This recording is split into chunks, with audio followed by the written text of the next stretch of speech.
Okay, so essentially what we're going to be talking about here is a little bit of cardiovascular, right? So I got a nice little quote of the day, somewhat. You know how I got to do it. You got to keep a few quote of the days just to keep everything moving along. Nobody said it was easy.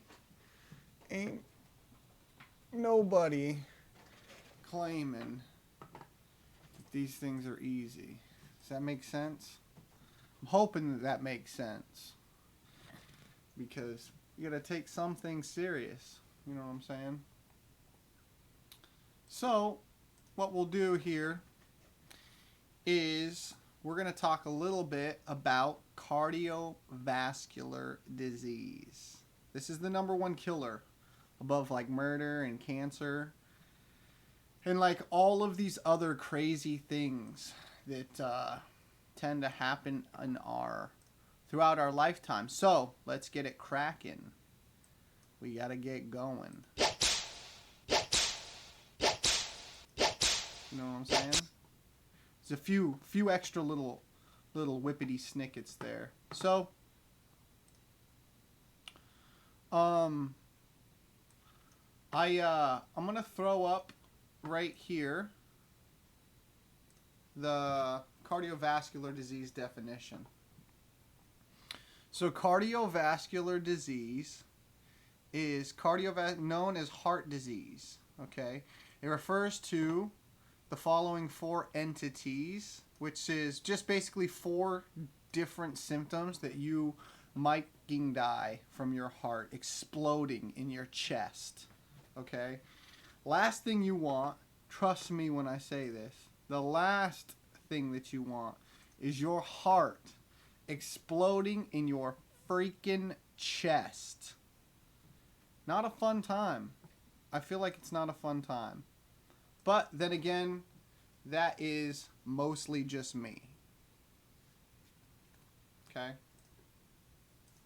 So, cardiovascular disease is referred to as coronary heart disease, peripheral arteries, results from diseased myocardial, blah, blah, blah, blah, blah. I don't know because I'm not a doctor and I don't know all that stuff anyways. But there are some great resources.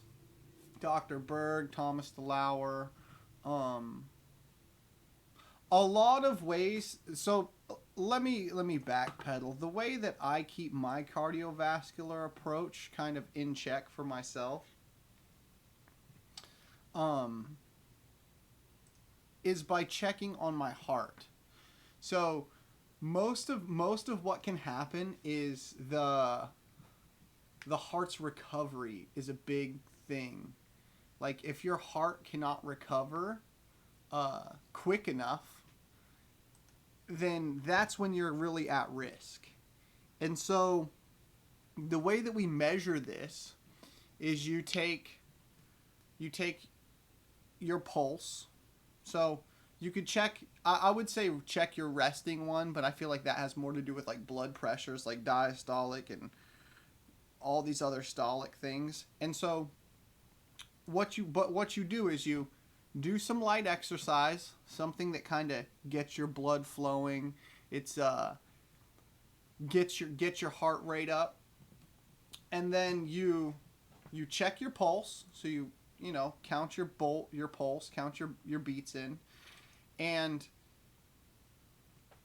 what I like to do is I just take it for like 10 seconds, or I take it for 15 seconds. If you take it for 15 seconds, then whatever you counted times it by 4. 60 seconds in a minute, 15, 15, 15, 15, it's in quarters. So 15 seconds, check your pulse, see what you got, and then wait 60 seconds. So that's going to be your peak heart rate. And we're not trying to explode your heart while we're testing this. We don't want to accidentally kill ourselves for no good reason. So we get the peak speed number, and then what we do is we wait 60 seconds and then check again. And we're going to see what our recovery time is. And whatever our recovery time is, we can begin to understand how well our heart can recover when we actually have something happen where we have that's taxing on the cardiovascular system. We don't want it to where we're never taxing it, because then it can be so decrepit that, I mean, strokes. A stroke is like stuff breaking free and then like getting lodged in your brain or something like that, right? Again, I'm not a doctor, so don't take my advice. I'm better at keeping my own health in check. So these are just my experiences. So now what I want to move on to is one of my favorite sources, okay? So we have Dr. Berg's cardiovascular. He's got an article here, okay? So he's got his YouTube clip in here, but best diet for heart disease or heart attack. So most people die from this cardiovascular disease. It's far too common these days, so what do we do to protect what can you do to protect yourself? Focusing on your diet is one of the best things you can do, but the best diet for heart disease and the best diet, what's the best diet for that and heart attack? Red meat, sodium, he goes into it. So there's 3 causes of a heart attack. And I like to throw things like stroke and crap like this in there with that. But that's just me. So clogged coronary artery, so it can get clogged, blood flow to the heart will be blocked. The heart will then cramp up and you'll get a heart attack. So basically a clogged heart chunk. Not too pleasant, I feel like. It's like if you're going to go, you don't really want to go that way. But these things happen. So, arrhythmias, which means the rhythm of the heart is off when this happens. Blood can pool in different parts of the heart that blood can then clot from, which you can get dislodged, clogs an artery, to cause a heart attack. So arrhythmias, and then we have heart muscle cramping. You can have a heart attack without even having clogged arteries. Most of this stuff your diet handles. So there's variances because there's so many different foods that can cause all kinds of different issues. But if you literally stick to the foods that are healthy and good and whole and like solid for you, then like none of these options even need to be on the table. That's my personal experience and belief, being 32, old as fuck. Okay, so let's go down here. So dietary changes to prevent causes of heart attack. Your diet is so important when it comes to keeping your heart healthy. In fact, the heart is one of the muscles in the body that responds to nutrition incredibly well. Incredibly well, it responds to nutrition. Might surprise you that your recommends don't have to do with low-fat diets or avoiding red meat or removing salt. Instead, focus on true causes of cardiovascular disease and how to work with your diet to stay healthy. So, it goes on, it talks about the clogged coronary artery. So inflammation is kind of what you don't want to have happen. Eat a diet low in refined carbs, so which is your sugar, your table sugar. Cereal has that. Man, I mean, it's easier to label or name the foods that are regular, they're not Frankenfoods, than to name all the foods that like you and I are probably eating. You know what I'm saying? Well, you're eating, I'm not eating them. That's on you to be part of the experiment, fool. I've already had enough of it my whole life. In storing fat and keeping your fat storing hormone levels down. So when you eat carbohydrates, your fat storing hormones really get activated quite a bit. And so you're going to store fat quite a lot. And not only are you going to store fat, but it's going to make your liver, where your excess glycogen can be stored. It's also going to make your liver unhealthy and give you things like a fatty liver. Okay, you don't want it, dude. Consume plenty of vegetables loaded with antioxidants. So eat plenty of veggies. The arrhythmias next on here. So it's an electrolyte imbalance, mainly potassium and magnesium. We need enough of these to maintain a steady beat. Electrolyte, electricity, okay? electricity. Eat lots of vegetables, avocados. Leafy greens are good sources of potassium and magnesium. That's what I call magnesium. I call it magnesium.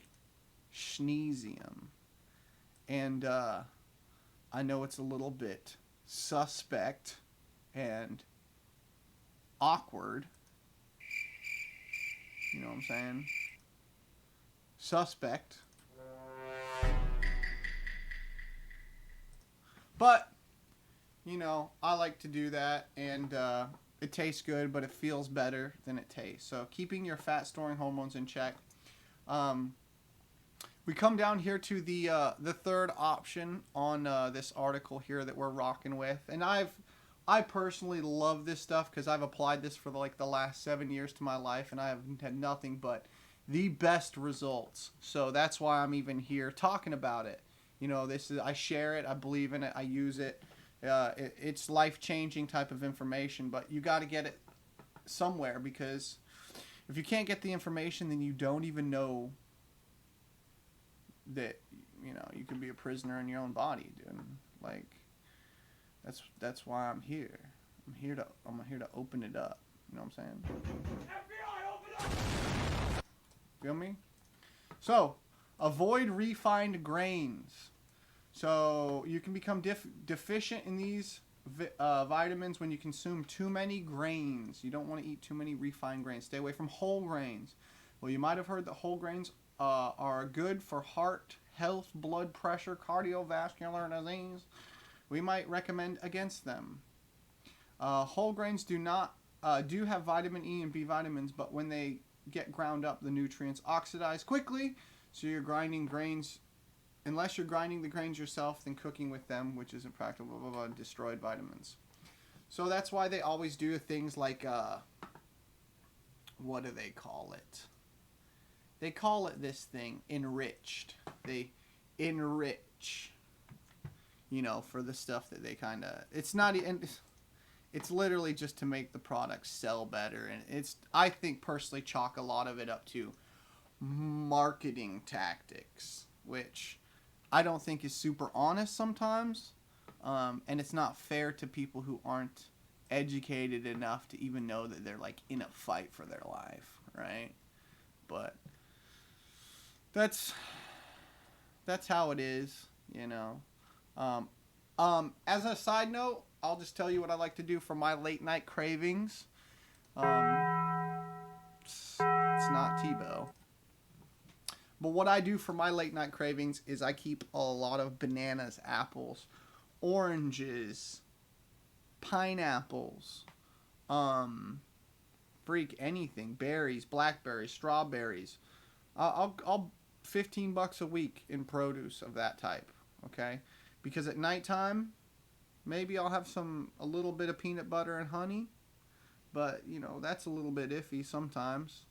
You don't want your tongue to drive your life. When your tongue's controlling your life, you're not going to live a happy, healthy life.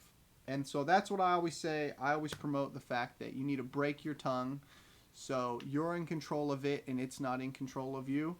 And the best and only way to do that sustainably long term is to not put hyper palatable foods on your tongue. But I know that you will and that you do, just like I used to. Not like you anymore.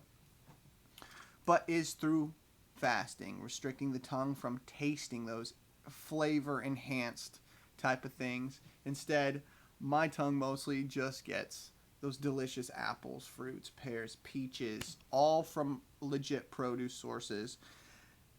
And it's nothing to smash like 4 or 5 bananas or 3 apples or a whole basket of raspberries in the middle of the night, because these are God's candy, nature's candy, and I do believe that we need to use them as such. So I hope that helps. I hope you get a little bit of information, something that's kind of thought-provoking, gets you to think a little bit more than you have been thinking on these subjects and in this realm, this sphere of influence. All right, peace.